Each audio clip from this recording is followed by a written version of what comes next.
Genesis 2. The heavens, the earth, and all their vast array were finished. On the seventh day, God finished his work which he had done, and he rested on the seventh day from all his work which he had done.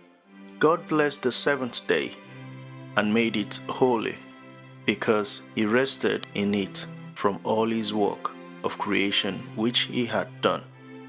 This is the history of the generations of the heavens and of the earth when they were created, in the day that Yahweh God made the earth and the heaven.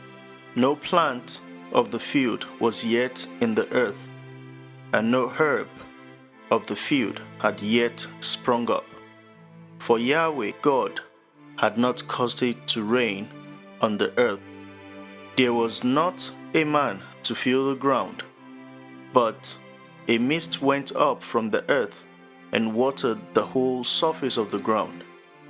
Yahweh God formed man from the dust of the ground and breathed into his nostril the breath of life, and man became a living soul. Yahweh God planted a garden eastward in Eden, and there he put the man whom he had formed.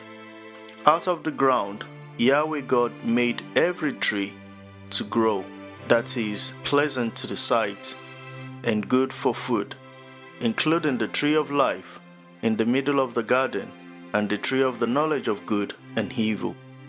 A river went out of Eden to water the garden, and from there it was parted and became the source of 4 rivers.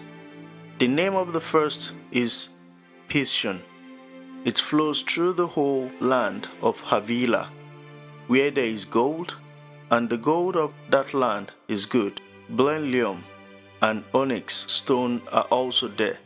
The name of the second river is Gihon. It is the same river that flows through the whole land of Cush. The name of the third river is Hiddekel. This is the one which flows in from Assyria.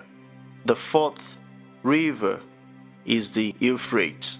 Yahweh God took the man and put him into the Garden of Eden to cultivate and keep it. Yahweh God commanded the man, saying, "You may freely eat of every tree of the garden, but you shall not eat of the tree of the knowledge of good and evil, for in the day that you eat of it, you will surely die." Yahweh God said, "It is not good for the man to be alone. I will make him a helper comparable to him." Out of the ground Yahweh God formed every animal of the field and every bird of the sky, and brought them to the man to see what he would call them. Whatever the man called every living creature became its name. The man gave names to all livestock, and to the birds of the sky, and to every animal of the field. But for man there was not found a helper comparable to him. Yahweh God caused the man to fall into a deep sleep. As the man slept, he took one of his ribs and closed up the flesh in its place. Yahweh God made a woman from the rib which he had taken from the man, and brought her to the man. The man said, "This is now bone of my bones and flesh of my flesh. She will be called woman, because she was taken out of man. Therefore, a man will leave his father and his mother, and will join with his wife, and they will be one flesh." The man and his wife were both naked, and they were not ashamed.